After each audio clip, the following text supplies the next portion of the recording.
কিন্তু সেই ইমাম হোসাইনকে জালেমেরা ৭২টা ঘোড়া দিয়া ইমাম হোসেনের পবিত্র দেহা মোবারককে মাটির সাথে মিশে দিয়েছে। ইমাম হোসেনের কাল্লা শুধু তারা নিয়ে গেলেন ইবনে জিয়াদের দরবারে। সেনাবাহিনী সেই প্রধান ইবনে জিয়াদ জাহান্নামের কীট ইমাম হোসেনকে দেখে রোদের মধ্যে ইমাম হোসেনের এই পবিত্র মাথা 12টার থেকে শুরু করে নিয়ে বিকাল 5টা পর্যন্ত রোদের মধ্যে মুখের মধ্যে বাঁশ দিয়ে সূর্যের দিক করে রেখে দিয়েছে। মানুষকে এলান করা হলো, দেখো ইসলাম যদি সত্য হয় তাহলে তোমাদের নেতা কল্লা কাটা হলো। আর দেখো তোমাদের নেতার অবস্থা। ইমাম হোসাইন চোখটা বন্ধ করে আকাশের দিকে সূর্যের দিকে এইরকম করে থুয়েছে জালেমেরা। চতুর্দিক থেকে মানুষগুলি আসলেন, হাওয়া করে কাঁদলেন। দেখার পর ইমাম হোসাইনের লাশ কাল্লা টুকুর নামানো হলো। নামানোর পর ইমাম হোসাইনকে এইরকম করে একটা চাকু বার করলেন ইবনে জিয়াদ। চাকু বের করে গলায় খোঁজ দিলেন, লোকদেরকে দেখাই দেখো কিভাবে তার শায়েস্তা করেছি। তোমরা যদি ইমাম হোসাইনের দল করো তোমাদেরকে এইভাবে শায়েস্তা করা হবে। ইমাম হোসাইনের ঠোঁটে যখন খোঁজ মারলেন ফিরকি দিয়ে রক্ত বের হয়। 7 দিন অতিবাহিত হয়ে গেছে, এখন পর্যন্ত শরীর থেকে রক্ত প্রবাহিত বন্ধ হয় না। আল্লাহ বলেন ওয়ালা তাকুলু লিমান ইউক্তালু ফি সাবিলিল্লাহি আমওয়াত বাল আহইয়া ওয়ালাকিন লা তাশউরুন। যারা আমার জন্য মরে এরা জীবন্ত, এরা কবরে বসে বসে রিজিক খায়। ওয়ালা তাকুলু লিমান ইউক্তালু ফি সাবিলিল্লাহ, যারা আমার জন্য মরে, আমার জন্য শহীদ হয়, এরা জীবন্ত। সুবহানাল্লাহ। এদের কোনো মরণ নাই। ইমাম হোসেনকে যখন এই ঠোঁটে খোঁজ মারলেন, রক্ত ফিরকি দিয়ে বাড়ালো। 92 বছর বয়সে একজন বৃদ্ধা সাহাবী, নাম হলো যায়েদ রাদিয়াল্লাহু আনহু। তিনি এই দৃশ্য দেখার পর জীবনের ঝুঁকি নিলেন, আর মুখটা বন্ধ করতে পারলেন না।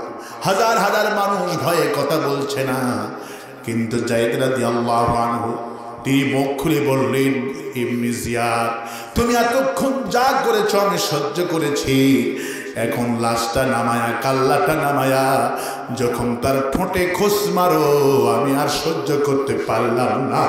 আমি নিজের চোখে দেখেছি বিশ্বনবী এই ঠোঁটে হাজার হাজার বার চুমু খেয়েছে, আমি হাজার হাজার বার দেখেছি। ইবনে জিয়াদ বললেন, তুমি যদি বৃদ্ধা না হতা তাহলে আমি তোমাকে হত্যা করতাম। জালেমদের কাছে বললেই পথে বাতা, যতদিন থাকবেন তখন হবেন সঙ্গী, যখন থাকবেন না তখন হবেন জঙ্গি। যেই হাজার হলো ইনু 3 বার নির্বাচিত হলেন, বলেছিলেন খাঁটি ভোট হয়েছে। কি ভোট হয়েছে? খাঁটি ভোট হয়েছে। নিজে যখন জামানত হারালেন এখন বলছেন খাঁটি কারচুপি। কি আগে কইছিল খাঁটি ভোট হয়েছে, এখন বলে খাঁটি কারচুপি। ঠিক না? সাথে থাকলে সঙ্গী, না থাকলে জঙ্গি। ঠিক কিনা বলে? ওদের পক্ষে কথা বললে আপনি বয়স যদি 40 বছর হয় আপনি হবেন মুক্তিযুদ্ধ কমান্ডার। কি অরিজিনাল মুক্তিযুদ্ধদের কোনো দাম নাই। স্বাধীনতার বয়স হলো কত বছর? 53 বছর। কত বছর? 53 বছর। বয়স 40, মুক্তিযোদ্ধা। ঠিক কিনা বলে? জন্মে মায়ের বিয়ে হয়নি, মুক্তিযোদ্ধা। ঠিক কিনা বলে? এটা বাস্তব না বাস্তব? রহ রহ মুক্তিযোদ্ধা মন্ত্রীকে পেলাম গাজীপুরে, কয় হুজুর ভুয়া মুক্তিযোদ্ধা দিয়ে দেশটা চেয়ে গেছে, আমরা একটু যাচাই করতেছি। আল্লাহু আকবার। ইসলাম যদি ক্ষমতায় কোনদিন আসে, যারা মুক্তিযোদ্ধা আছে দেশের জন্য জীবন দিয়েছে এই পরিবারগুলিকে প্রথমেই হজ করানো হবে, আলহামদুলিল্লাহ। তারপরে যারা মরে গেছেন এদের নামে মসজিদ বানানো হবে। যারা জীবন দিয়েছেন, হাত পা লুলো আছে, এদেরকে প্রতিজনকে 1 কোটি করে টাকা দেওয়া হবে।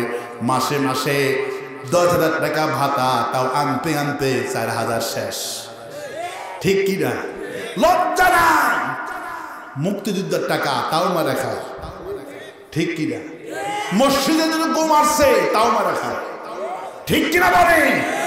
আর নিজেরাই সুফি সাহেবগিরি করো, দেখা হবে কিয়ামতে। আমার ভাইয়েরা, আপনারা কি ভয় পাচ্ছেন নাকি? ভয় পাচ্ছেন? সিরাজগঞ্জের মাটি খুবই আগুন। আল্লাহু আকবার। সিরাজগঞ্জের মানুষ ধরে না, ধরলে কাউরে ছাড়ে না, কারণ সিরাজগঞ্জ হলো আল্লাহর রহমতের জেলা। আল্লাহু আকবার বলে। আমি পত্রিকায় দেখলাম 2 জেলা সবচেয়ে ধনী। 1 নাম্বার হলো ব্যবসা কেন্দ্রিক হলো বাবুবাজার। কি বাজার? নারায়ণগঞ্জে। 2 নম্বর দেখলাম বেলকুচিয়া, সাজাদপুর। প্রতি মাসে 3,000 কোটি টাকার শাড়ি লুঙ্গি বিক্রি হয়। এত ধনী জেলা। আপনারা হয়তো কি আছেন জানি না, কিন্তু পত্রিকায় এসেছে 2 জেলার সবচেয়ে বৃহত্তর ব্যবসা প্রতিষ্ঠান। সুবহানাল্লাহ। সাজাদপুর এবং বেলকুচিয়া। আল্লাহু আকবার বলে। বাংলাদেশ নয়, গোটা পৃথিবীর সব লোকেরা ফ্যাটকারিতে এসে নিজের সিল মেরে এখানে সব কাপড় নিয়ে যাচ্ছে। ঠিক কিনা বলে? এই জন্য সিরাজগঞ্জ আরো উন্নত হবে ইনশাআল্লাহ বলে। কারণ উন্নত হওয়ার কারণ হলো সিরাজগঞ্জের লোকেরা কোরআন শোনে বেশি। আলহামদুলিল্লাহ বলে। এবং সিরাজগঞ্জে তাফসীর মাহফিল সবচেয়ে বেশি হয়। কোরআন শোনে যেখানে, রহমত শোনে সেখানে নাসির হয়। আল্লাহু আকবার বলে। এই কাউসার পাবে তারা যারা আমার দল করবে। নবীর দলের নাম কি? নবীর দলের নাম কি? রাসূলের দলের নাম হলো ইসলাম। ইসলাম নামটা কে দিয়েছেন? আল্লাহ বলেছেন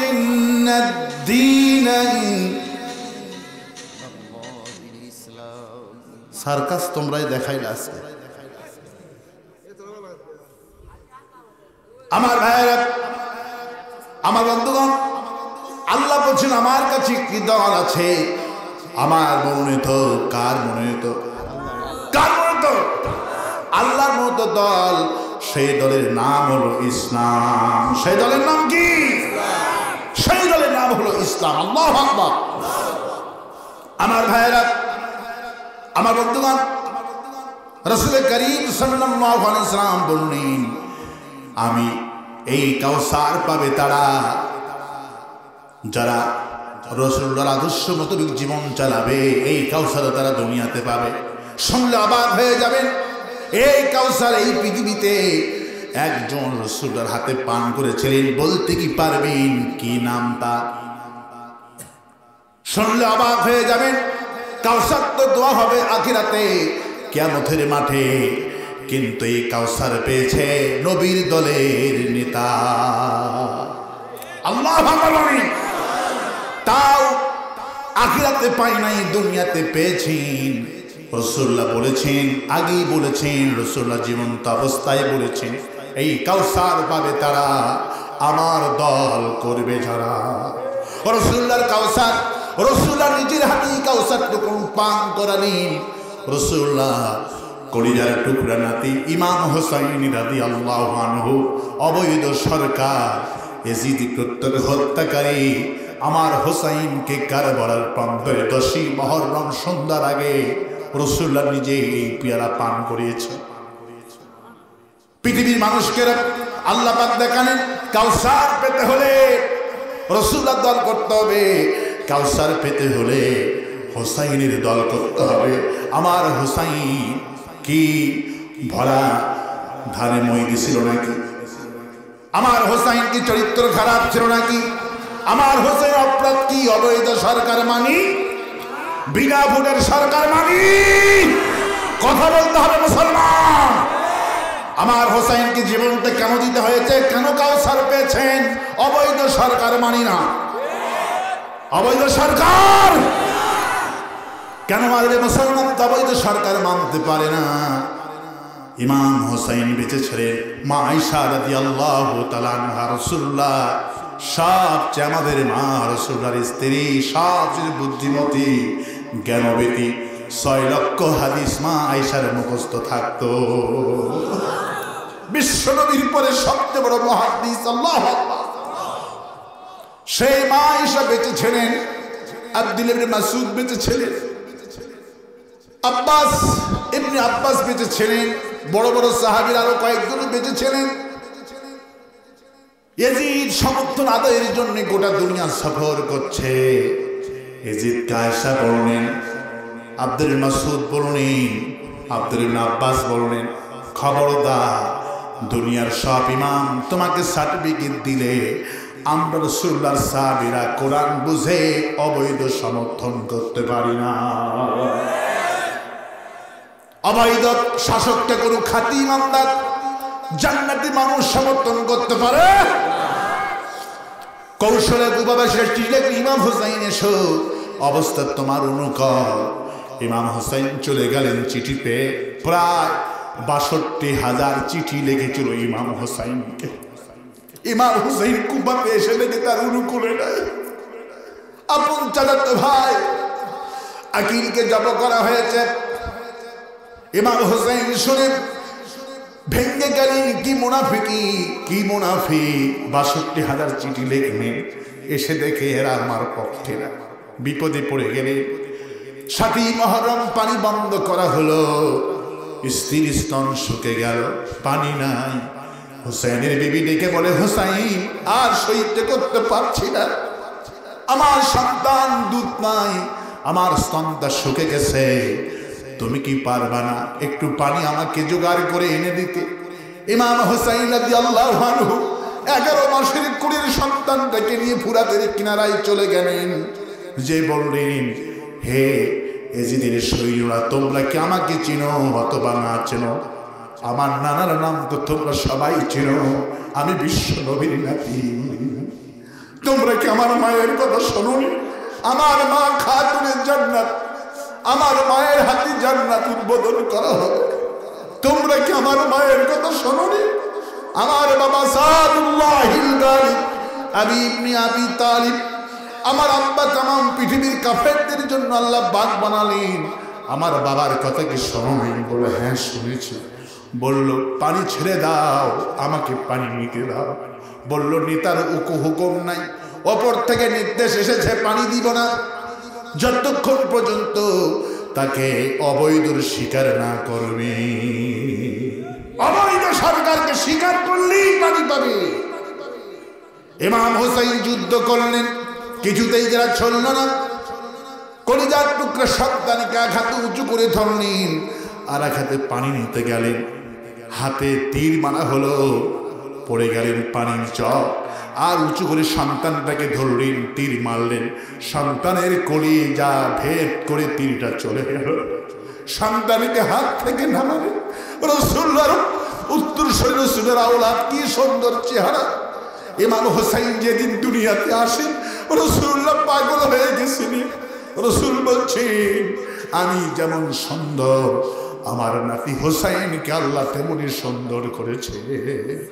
রাসূলুল্লাহ হুসাইনকে নিয়ে বলছে, আল্লাহ আমি হুসাইনকে ভালোবাসি, যারা আমার হুসাইনকে ভালোবাসবে তুমি তাদেরকে জান্নাত দিও, আর আমার হুসাইনকে যারা হত্যা করবে, হুসাইনকে যারা মারবে, আল্লাহ তুমি তাদের বিরুদ্ধে ফয়সালা করো জাহান্নাম।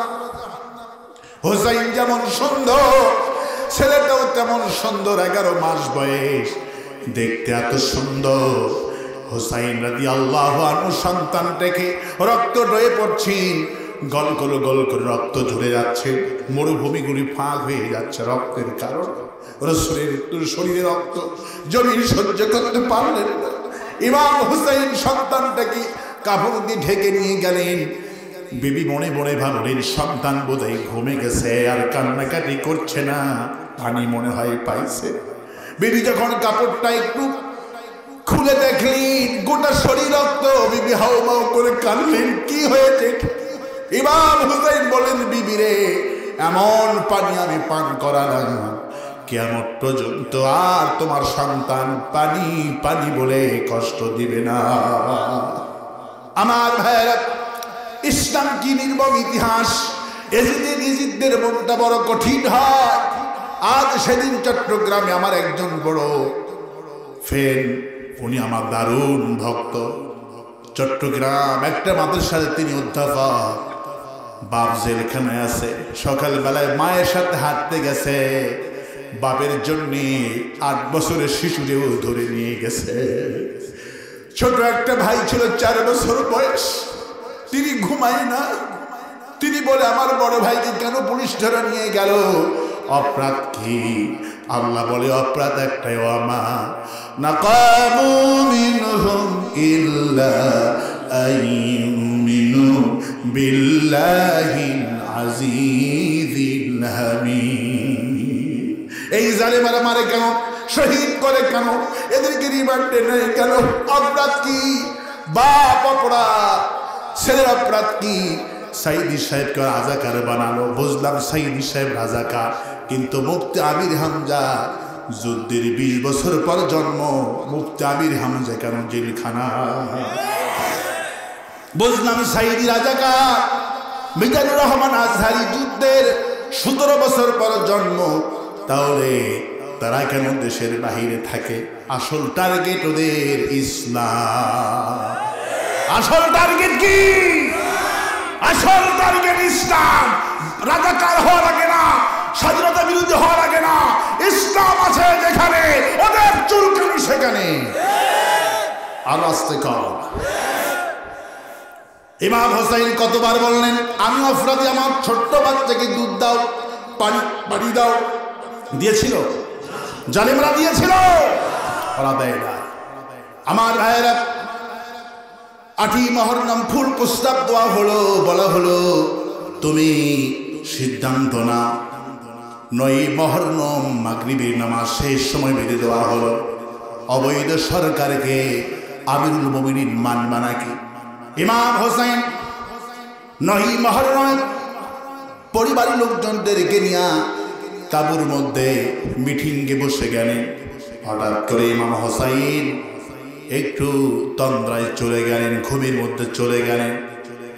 সবাই বলছেন ইমাম হোসেন তন্দ্রায় চলে গেল, কে ঘুমায়? ইমাম হোসেনকে আর ডিস্টার্ব করো না। ইমাম হোসেন ঘুমে গেছে, 3 দিন ধরে পানি নাই, অনেক যুদ্ধ করলো, কেউ তার ডেকো না, ঘুমা। মিনিট 5 পর ইমাম হোসেনের ঘুম ভেঙে গেল। ভেঙে যাওয়ার পর ইমাম হোসেন বললেন বিবি রে তুমি কোথায়? আমাকে জনমের মতো দেখে না। আমার ছেলে তুমি কোথায়? আমাকে জনমের মতো দেখে নাও। এই রাত জীবনের শেষ রাত, আমি আর কোনোদিনই তাঁবুতে ফিরে আসবো না, আমার মৃত্যুর গ্রান্তি চলে এসেছে। বিবি হাওমাও করে কানলেন। কি বলেন আপনি? বলবেন আমি একটু আগে ঘুমে গেছিলাম। বলে হ্যাঁ, সবাই লক্ষ্য করলাম আপনি ঘুমে গেছিলেন।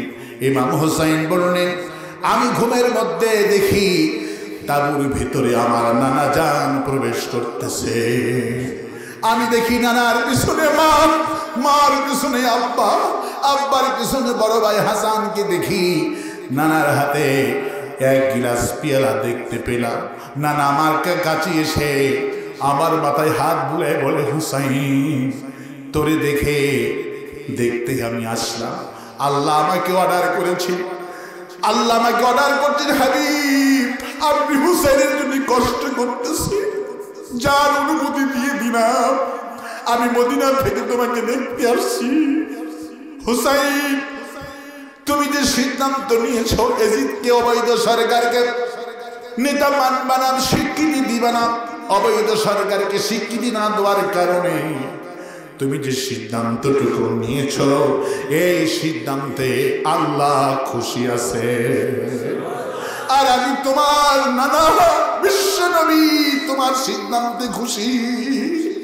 ও হুসাইন তুমি সূরা কাউসার পড়েছো, এই কাউসার তো আখিরাতে দোয়া হবে। আল্লাহ আমাকে বলছেন হাবিব যেহেতু সাইয়্যিদুল শাবাবিল জান্নাত, জান্নাতের নেতা ইমাম হুসাইন, তিনি তো স্যালেন্ডার জালেমের সামনে করবে না। আগামীকাল মাগরিবের সময় ইমাম হুসাইনকে বলে আসরের পর এই দুনিয়াতে জান্নাতের হাউজে কাউসার বিশ্বনবী হুসাইনকে বললো হুসাইন তুমি ভয় পেও না নাতিরে, আমি এই জান্নাতে হাউজে কাউসার তোমাকে আগামীকাল আসরের পর আমি পান করাবো। আমার ভাইরা আমার বন্ধুগণ, ভয় পাওয়ার কোনো কারণ নাই, হতাশ হওয়ার কোনো কারণ নাই। ইন্না আতাইনাকাল, হে নবী, কাউসার পাবে তারা, আমার দল করলো যারা। রাসূলুল্লাহ দল করার কারণে, কোরআনকে অনুসরণ করার কারণে, অবৈধ সরকারকে মানি নাই, এই জন্য ইমাম হুসাইন এই দুনিয়াতে কাউসার পেয়েছিল। অনেক জায়গাতে আমি যখন যাই, সাইদি পাগল মানুষগুলি আমার মাহফিলে চলে আসে, প্রাণ ভরে সাইদির জন্য দোয়া করতাম। লোকেরা আমাকে বলতো, হুজুর সাইদিকে আর কোনোদিন জেলখানা থেকে বাড়াবে না, আল্লাহ কি নাই, সাইদির কি বিচার হবে না? আমি তাদেরকে বলি, আমার ভাইরা, হাজার হাজার সাইদি একত্রিত করলে ইমাম হোসাইনের সমতুল্য হয় না। কিন্তু সেই ইমাম হোসাইনকে জালেমেরা 72টা ঘোড়া দিয়া ইমাম হোসাইনের পবিত্র দেহা মোবারককে মাটির সাথে মিশে দিয়েছে। ইমাম হোসাইনের কাল্লা শুধু তারা নিয়ে গেলেন ইবনে জিয়াদের দরবারে। সেনাবাহিনী সেই প্রধান ইবনে জিয়াদ জাহান্নামের কীট। ইমাম হোসাইনকে দেখে রোদের মধ্যে ইমাম হোসাইনের এই পবিত্র মাথা 12টার থেকে শুরু করে নিয়ে বিকাল 5টা পর্যন্ত রোদের মধ্যে মুখের মধ্যে বাঁশ দিয়ে সূর্যের দিক করে রেখে দিয়েছে। মানুষকে এলান করা হলো, দেখো ইসলাম যদি সত্য হয় তাহলে তোমাদের নেতা কল্লা কাটা হলো, আর দেখো তোমাদের নেতার অবস্থা। ইমাম হোসাইন চোখটা বন্ধ করে আকাশের দিকে সূর্যের দিকে এইরকম করে থুয়েছে জালেমেরা। চতুর্দিক থেকে মানুষগুলি আসলেন, হাওয়া করে কাঁদলেন। দেখার পর ইমাম হোসাইনের লাশ কাল্লা টুকুর নামানো হলো। নামানোর পর ইমাম হোসাইনকে এইরকম করে একটা চাকু বার করলেন ইবনে জিয়াদ। চাকু বের করে গলায় খোঁজ দিলেন, লোকদেরকে দেখাই, দেখো কিভাবে তার শায়েস্তা করেছি। তোমরা যদি ইমাম হোসাইনের দল করো, তোমাদেরকে এইভাবে শায়েস্তা করা হবে।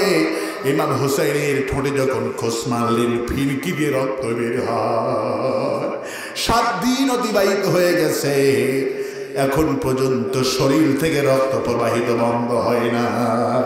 আল্লাহ বলেন, ওয়ালা তাকুলু লিমান ইউক্তালু ফি সাবিলিল্লাহি আমওয়াত বাল আহইয়াউ ওয়ালাকিন লা তাশউরুন।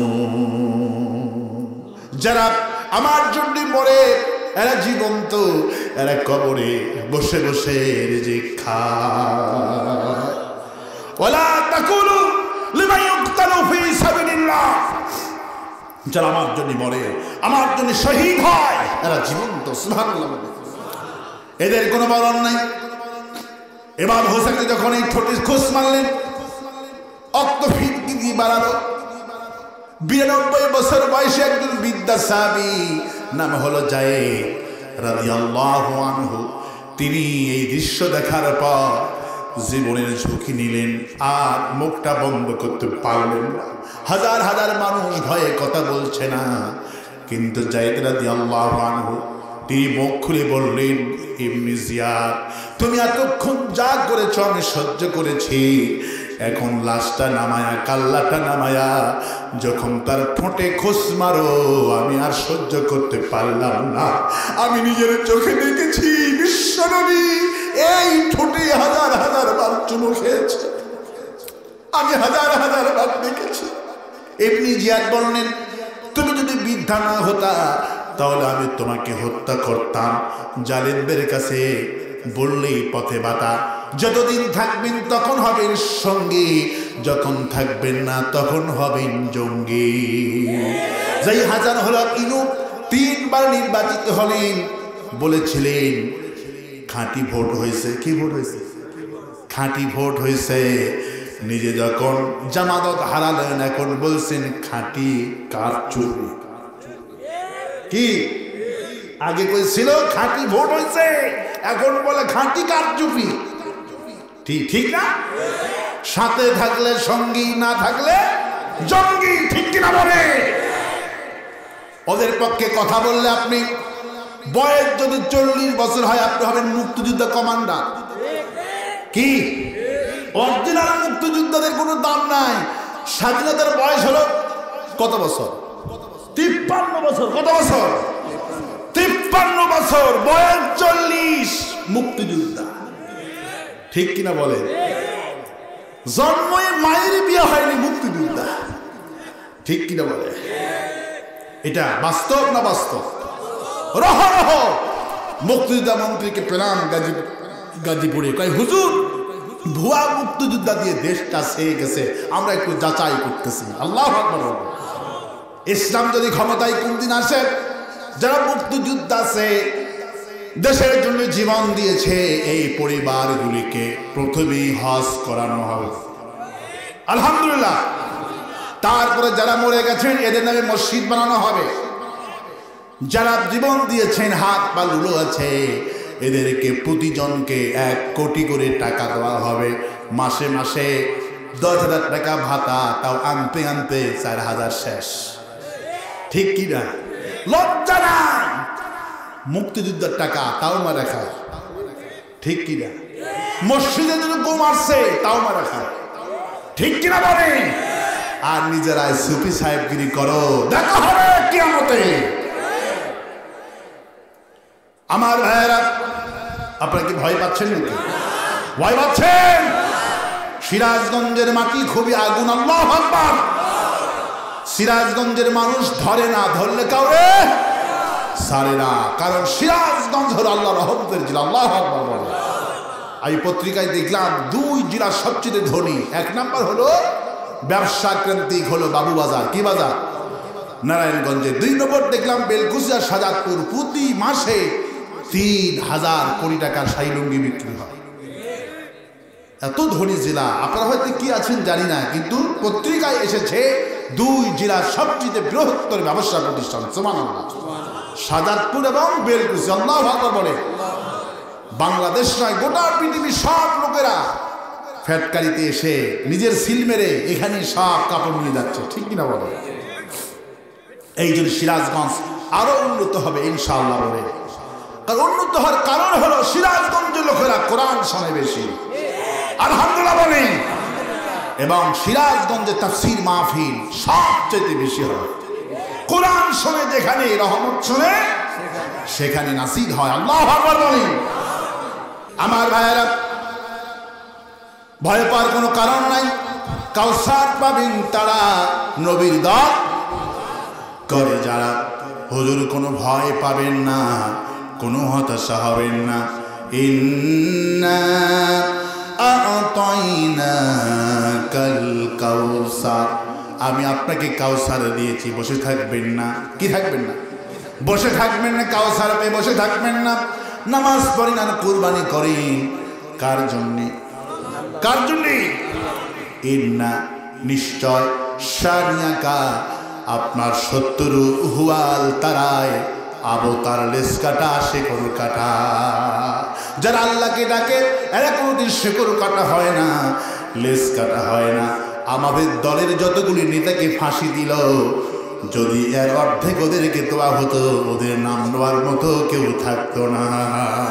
কিন্তু ইসলাম এমন, একজনের ফাঁসি হয় আর একজন আমির নিযুক্ত হয়ে যায়, আর একজনের ফাঁসি হয় আর একজন আমির নিযুক্ত হয়ে যায়। একে একে যদি সব নেতাদেরকে ফাঁসি দেওয়া হয়, তবু নেতৃত্বের অভাব হবে না। আল্লাহু আকবার বলে। অফিস বন্ধ যদি বলে হরতাল, গোটা দেশ হরতাল।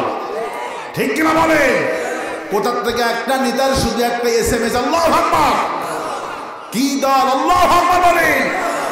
আমার ভাইয়েরা, হে রাসূল কিছুতেই ভয় পাবেন না। যারা আমাকে ডাকে, খালাকালাকুম মা ফিল আরদি জামিয়া, যা বানিয়েছি সব আমার গোলাম। শুধু আমার গোলামি করো, তোমাদের সব গোলামি করবে।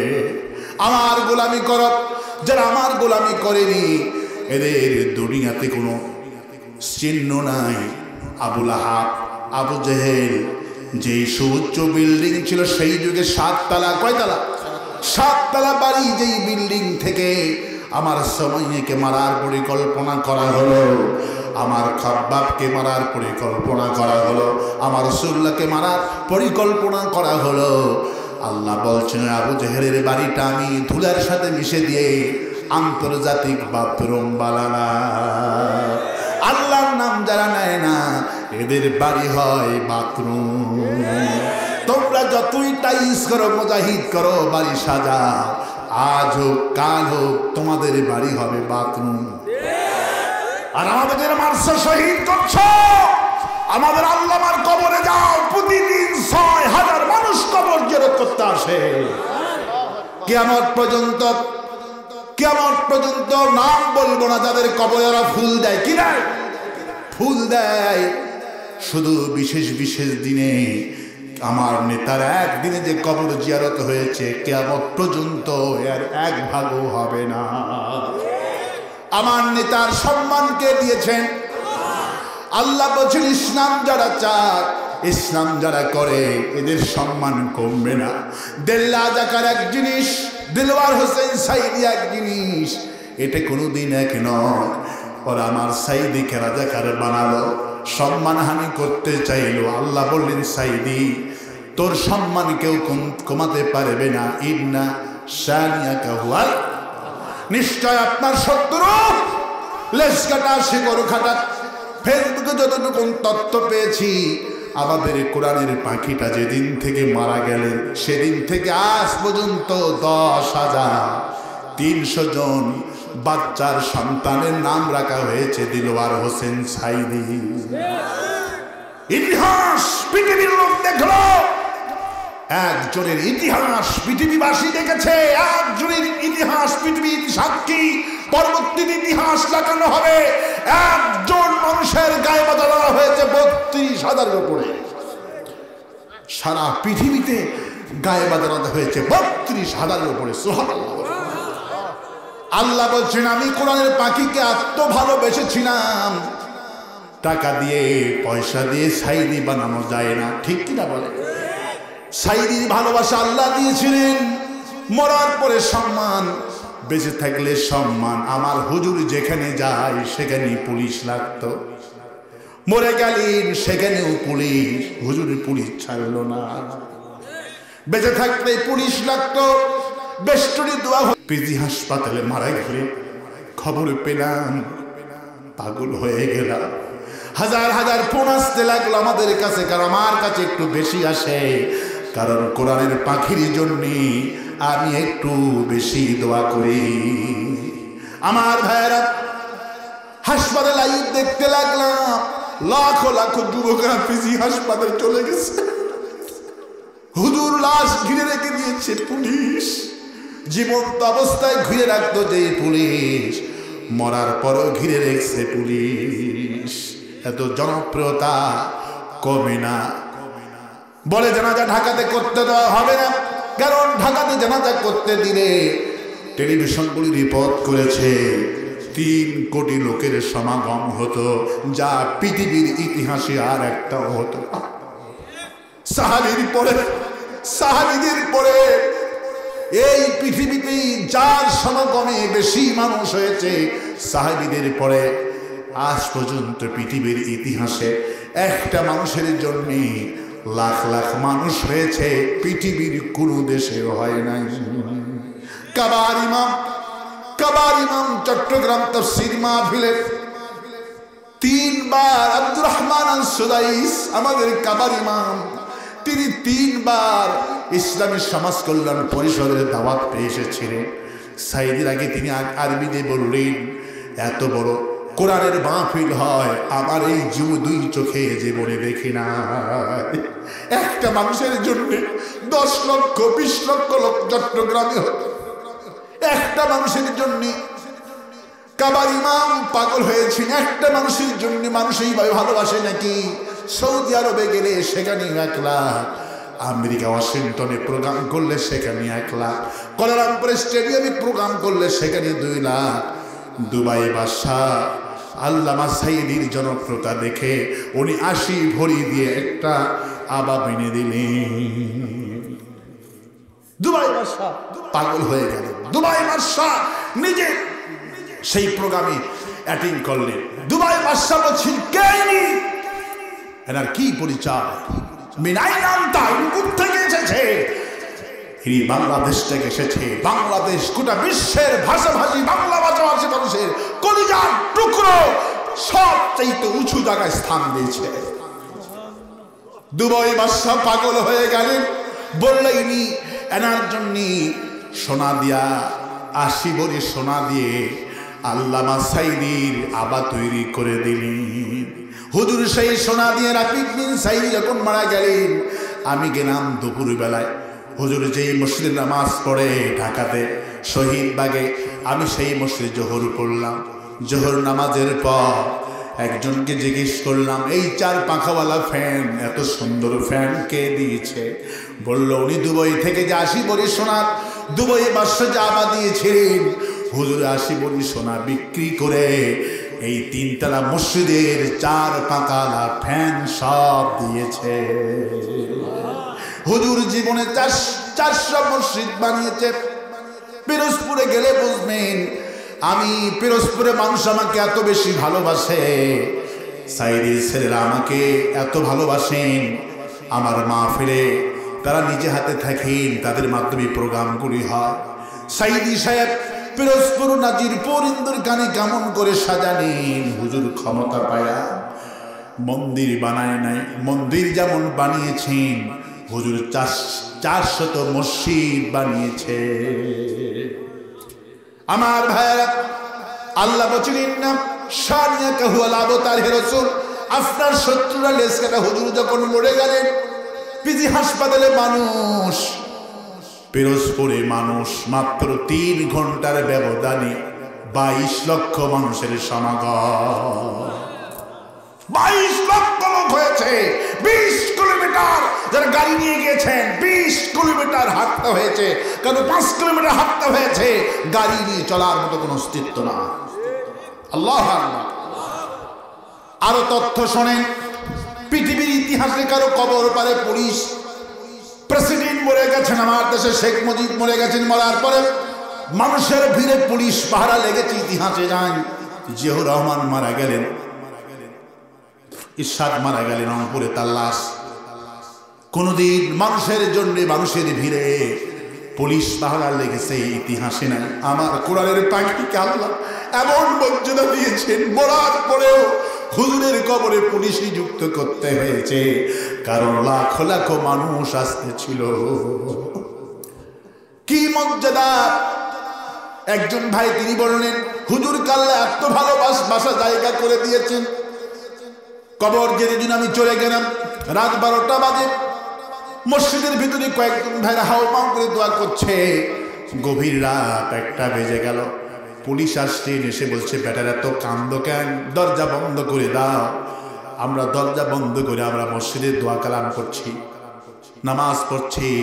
হঠাৎ করে দেখি কবরের পাশে কান্নার আওয়াজ পাওয়া যায়। গ্লাস লাগানো আছে, ঠিক মতো দেখা যায় না। একজন ভাই তিনি লিখেছেন ফেসবুকে, তিনি বললেন, আমি দরজাটুকুন খুলে দেখলাম, যেই পুলিশগুলি এসে আমাদের বাধা দিল, মনে মনে ভাবলাম এই পুলিশগুলি সাইদি বিদ্বেষী হবে। যেই পুলিশগুলো আমাদেরকে ধমক দিয়ে মসজিদে থাকতে বললো, ওই পুলিশগুলি রাতে 2টোর সময় সাইদির কবরে হু হু করে কাঁদতেছে। আল্লাহ বলেন, হাবিব, ইন্না নিশ্চয় শানিয়াকা হুয়াল্লাহ বতা, আপনার শত্রুরা লেজ কাটা শেকড় কাটা। যারা ইসলাম চায়, চাকরির কারণে ইউসুফ আলাইহিস সালাম যখন জেলখানায় গেছিলেন, ইউসুফ আলাইহিস সালামকে দেখে জেলখানার পুলিশগুলি বলছেন, ইন হাদা ইল্লা মালাকুন কারীম। কে বলেছে ইউসুফ ধর্ষণকারী? ইউসুফ তো একজন সম্মানিত ফেরেশতা। ইউসুফ আলাইহিস সালাম জেলখানার পুলিশগুলি দেখে বলে, ইউসুফ, তোমার এই চরিত্র, তোমার এই চেহারা প্রমাণ করে ধর্ষণের চেহারা। আজ ধর্ষণের মামলা দিয়ে জেলখানায় পাঠিয়েছে জালেম সরকার। আব্দুল আজিজ আজকে আপনাকে জেলে পাঠিয়েছেন। আজকে ক্ষমতা আমাদের হাতে থাকলে 1 সেকেন্ড জেলে বন্দি করে রাখতাম না।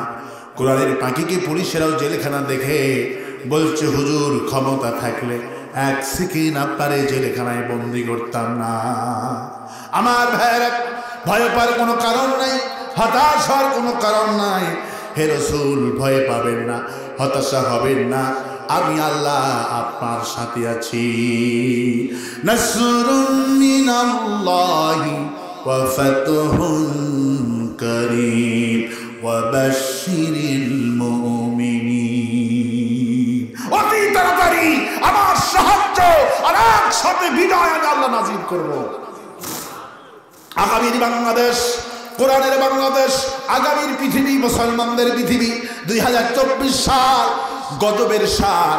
গতকালকে নাসা তথ্য দিয়েছে, নাসা বললেন 2024 সাল বিপর্যয়ের সাল। রাসূলুল্লাহ বললেন যেই সময় বাইতুল মুকাদ্দাস ইহুদিরা দখল করবে, সেজদা বন্ধ হয়ে যাবে, আল্লাহর গজব নাজিল হবে। হেলায় খেলায় পানি দেন না, তওবা করেন, ঋণ থাকলে পরিশোধ করেন, কারো কাছে ভুল থাকলে মাপ চান। রাসূলুল্লাহ বললেন যখন বাইতুল মুকাদ্দাস বন্ধ থাকবে, আজ থেকে 4 মাস অতিবাহিত হয়ে গেল, বাইতুল মুকাদ্দাস বন্ধ, সিজদা হতেছে না। রাসূলুল্লাহ, আল্লাহ পাক বাইতুল মুকাদ্দাসকে এত সম্মানিত করেছেন, কাবা ঘর থেকে আল্লাহ হুজুরকে মিরাজে নিলেন না। এই রজব চাঁদে আল্লাহ আমার হাবিবকে মিরাজে নিয়েছেন। আমার ভাইরা, মদিনা শরীফ থেকে আল্লাহ হুজুরকে নিলেন না। আল্লাহ পাক বললেন সুবহানাল্লাযী আসরা বিআবদিহি লাইলাম মিনাল মাসজিদিল হারামি ইলাল মাসজিদিল আকসাল্লাযী বারাকনা হাওলাহু লিনুরিয়াহু মিন আয়াতিনা ইন্নাহু হুয়াস সামিউল বাসীর। সুবহানাল্লাহ। আমি সেই সত্য মুহাম্মদ সাল্লাল্লাহু আলাইহি ওয়াসাল্লামকে বাইতুল্লাহ থেকে বাইতুল আকসা পর্যন্ত ভ্রমণ করেছি। রাসূলুল্লাহ এসে দেখেন মানুষ দিয়ে ভরা। জিবরাইল বলল হুজুর সাধারণ মানুষ না, এরা সবাই পায়গাম্বার।